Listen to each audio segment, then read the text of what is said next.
Afinal, o que é o budismo? Para milhões de pessoas no mundo todo, a resposta vai muito além de uma simples religião.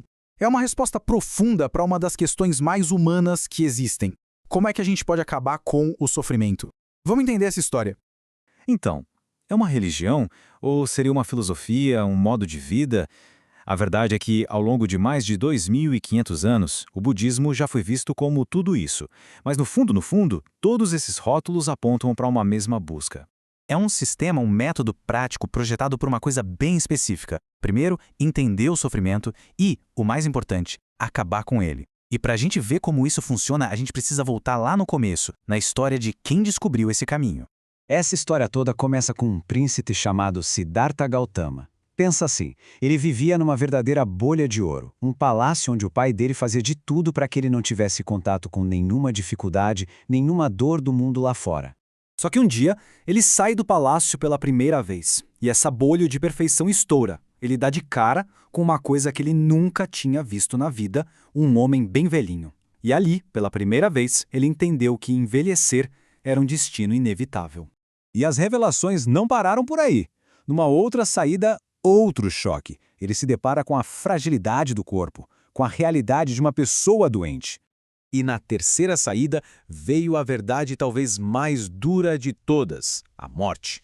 Ele viu um corpo sem vida e a ficha caiu de vez. Velhice, doença, morte, isso esperava todo mundo.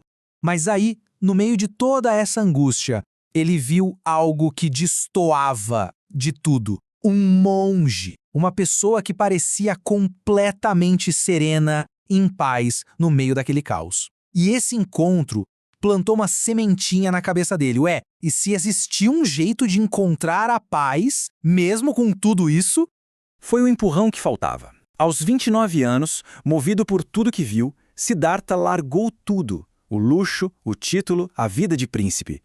A missão dele era uma só: achar um jeito de superar aquele sofrimento que ele descobriu que era universal. E ele tentou de tudo, sabe? Passou anos experimentando os extremos. Primeiro, o luxo total. Depois, o oposto, uma vida de privação severa, quase se matando de fome. E ele percebeu que nenhum dos dois funcionava.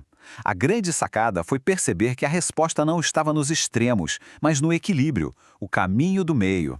Meditando profundamente debaixo de uma figueira, que ficou conhecida como a árvore bode, ele finalmente teve a grande virada de chave. Ele não só entendeu como a realidade funciona, mas também a causa principal do sofrimento e, mais importante, como acabar com ela. Ali ele deixou de ser Siddhartha e se tornou o Buda, que significa o desperto. Tá, mas o que foi que ele descobriu para que ele despertou? A gente pode pensar nos ensinamentos centrais dele, as 4 nobres verdades, como se fosse uma consulta médica para a condição humana. Esse é o coração do que ele ensinou, o Dharma. Pensa só. Primeiro, o sintoma. A vida inevitavelmente tem sofrimento e insatisfação. Segundo, o diagnóstico. A causa disso é o nosso desejo, o nosso apego às coisas. Terceiro, o prognóstico, que é a boa notícia. O sofrimento pode sim acabar. E quarto, a receita, o caminho para essa cura, que é o jeito de colocar um fim nesse sofrimento. E qual é o resultado de seguir essa receita? É alcançar o nirvana. A palavra significa literalmente apagar. É como apagar as chamas da ganância, do ódio e da ignorância, que são a causa do nosso sofrimento. O que sobra é um estado de paz e liberdade que não depende de mais nada. Só que, claro, esse caminho para chegar no Nirvana não é uma mágica que acontece do dia para a noite. Ele se desenrola por um processo de causa e efeito, que, segundo o budismo, funciona ao longo de muitas vidas. É a famosa lei do karma. E aqui vale a pena a gente esclarecer uma confusão bem comum. Karma não é destino, não é uma vingança do universo. No budismo, a palavra karma significa simplesmente ação. A ideia é que as nossas ações, feitas com intenção, são como sementes que a gente planta. E, inevitavelmente, elas vão moldar o nosso futuro. Então, ações positivas podem levar a uma vida melhor, claro. Mas enquanto a gente estiver preso no desejo, a gente continua girando no que é chamado de samsara, que é esse ciclo sem fim de nascer, sofrer e morrer de novo. Por isso, o objetivo final não é só ter uma vida melhor, mas sim se libertar completamente desse ciclo. Mas essa caminhada não precisa ser solitária. O Buda também estabeleceu a Sangha, que nada mais é do que a comunidade de praticantes que se apoiam, que se ajudam nessa jornada. E o Buda entendeu que nem todo mundo pode simplesmente largar tudo e ir viver no mosteiro. Por isso, ele ensinou um caminho gradual. Existem as pessoas leigas, que são a maioria, e que buscam praticar a ética e a generosidade na vida do dia a dia. E existem os monges e as monjas, que renunciam à vida comum para focar totalmente no caminho da iluminação. E é claro que com mais de 2.500 anos de história, é natural que os ensinamentos tenham sido interpretados de jeitos diferentes. Por isso o budismo não é uma coisa só, engessada.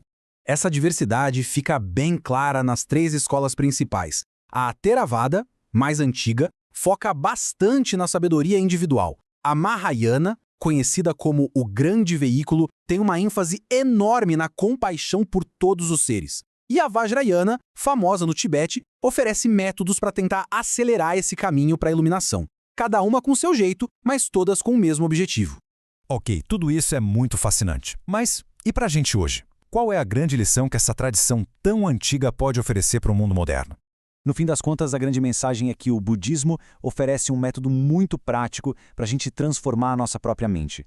É um reconhecimento de que a fonte do nosso sofrimento e também da nossa felicidade não está lá fora, nos acontecimentos, mas sim aqui dentro, na forma como a nossa mente reage a tudo.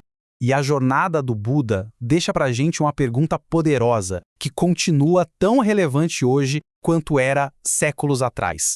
Se tudo nesse mundo está em constante mudança, onde é que a gente pode encontrar uma paz que seja de verdade, uma paz que dure?